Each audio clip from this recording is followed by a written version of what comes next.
आओ भाई मैं तुम्हारे काम करूँ। पैसा पता नहीं कौन लगा दे, समय नहीं देता कोई, नहीं होता लोगों के पास समय। मैंने 20 वर्ष मेरे जिंदगी के हसीन पल जो है वो आपके विकास कार्यों में लगाए। सच कह रहा हूं ना मैं।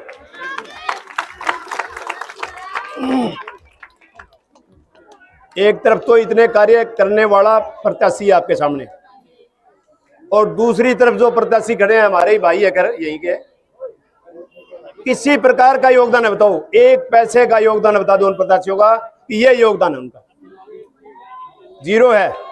एक तरफ 100 नंबर वाला है, एक तरफ जीरो वाला है। वो हमें फैसला करना है, जीरो को देना है या 100 वाले को देना है। सारे दोनों हाथ खड़े करके समर्थन दो।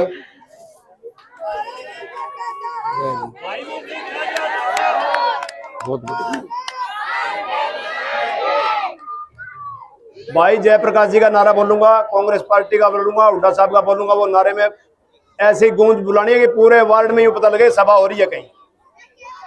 भाई जयप्रकाश, भाई जेपी, कांग्रेस पार्टी, चौधरी भूपेंद्र सिंह हुड्डा और मेरा सूर्यनगर शिव कॉलोनी। धन्यवाद सभी का मेरे को ध्यान से सुनने के लिए। अब भाई जयप्रकाश जी आपके लोकप्रिय सांसद आपसे रूबरू होंगे।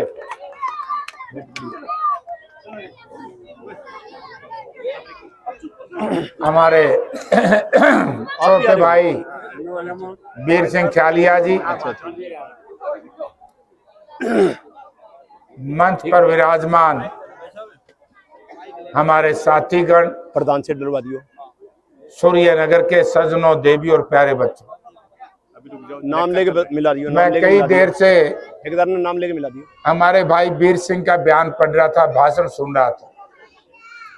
बहुत सी चीजें इन्होंने विकास जो करवाया आपके सामने गिनाई, और इनके सामने जो उम्मीदवार खड़े हैं उनके बारे में मुझे कहने की जरूरत नहीं। आप बखूबी जानते हैं कि उनके जो भाई उनको या बहन उनको वोट देगी तो पिछताएगी। क्यों पिछताएंगे? आज से लगभग 37 वर्ष पहले जब पहली बार मैं लोकसभा का चुनाव लड़ने आया इसी सूर्यनगर से, हिसार पार्लियामेंट क्षेत्र का शहर का एक हिस्सा था, और सूर्यनगर में कोई गली पक्की नहीं थी, पीने का पानी नहीं था, आने जाने का रास्ता नहीं था, रेलवे फाटक पर घंटों घंटों रुकना पड़ता था। इसका समझी है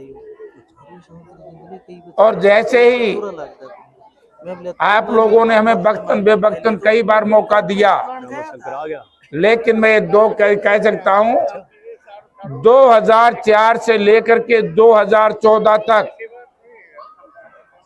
जो सूर्यनगर में विकास हुआ है, शायद हरियाणा प्रदेश में किसी एक कॉलोनी में इतना बढ़िया विकास नहीं हुआ जो यहाँ हुआ। मुझे याद है स्वर्गीय ओम प्रकाश जिंदल जी जीते थे तो उस वक्त पानी की बड़ी भारी समस्या थी, रास्ते की बड़ी भारी समस्या थी। तो सारी समस्या का निदान करवाने का काम या ग्रांट लाने का काम ये वीर सिंह चालिया ने करवाया।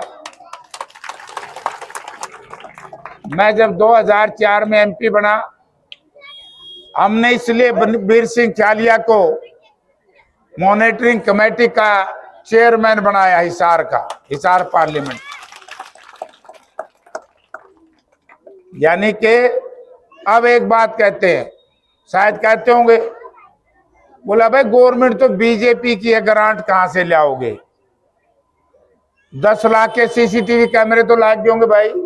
2 तारीख के बाद लगेंगे जी, के बाद जी आचार संहिता है। क्योंकि यहाँ आवारा किस्म का कोई भी बच्चा, कोई व्यक्ति इन गलियों में आवारा ना घूमे, उसके लिए मैंने सारे इलाके के वीर सिंह ने कहा कि भाई साहब 10 लाख में लगेंगे, मैं 10 ले। और आज ये भीड़ को देख करके, आपके हौसले को देख करके क्या करके जा रहा हूं, जितने पैसे वीर सिंह आप कविता को जिताओ जबरदस्त वोट से, टीटू सिंगला को जिताओ जबरदस्त वोट से, ऊपर भी और नीचे भी। जो वीर सिंह और कविता कहते रहेंगे, हर एक साल में उतनी ग्रांट सूर्यनगर को देता रहूंगा। उसमें ना सरकार पे जाना। कविता क्या लिया तो पीछे तो ये करवाएगा।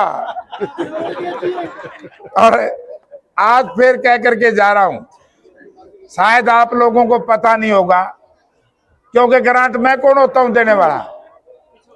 ग्रांट देने वाला ही वीर सिंह बना दूंगा, क्योंकि मॉनिटरिंग कमेटी का चेयरमैन ही है, मैंने वीर सिंह को बना दिया। पूरे एमपी की ग्रांट वीर सिंह छालिया बांटे करेगा। कविता आपके बीच में रहेगी। कविता की जब सास थी, हमारी आंटी थी, कितना विकास हुआ, सामने तो दो मिल गए, एक कविता, एक वीर सिंह, एक राममूर्ति, एक टीटू सिंगला और चौथा जयप्रकाश। मैं जब कई दिन बाद आया हूं, जब मैं अंदर बड़ा गली में, तो मैं देख रहा था माल रेलवे लाइन के ऊपर से क्रॉस होकर के आते थे, और मैंने पूछा, माँ भाई ये रास्ता तो बहुत बढ़िया बना दिया। बोला जी बहुत मेहनत करनी पड़ी। तो इसलिए मैं एक बात कहूंगा अंत में आपको, देखो चुनाव है, वोट अपनी इच्छा का होता है। भारतीय जनता पार्टी की सरकार ने जो वायदा किया था, वीर सिंह ने, जयप्रकाश ने, कविता जो वायदा करेगी हम तो निभा दिया, निभाएंगे। बीजेपी ने एक बात कही थी, गरीब आदमी का जीना, जिसकी वजह से शहर में मुश्किल हो गया। बीजेपी ने कहा कि इंटरनेशनल एयरपोर्ट बनाएंगे। इंटरनेशनल एयरपोर्ट कांग्रेस ने बनवाया था, और जैसे ही बीजेपी की देश और प्रदेश में सरकार बन गई, हमारा इंटरनेशनल एयरपोर्ट हिसार से उठा करके जेवर में बना दिया, और 2019 में इंटरनेशनल एयरपोर्ट के नाम के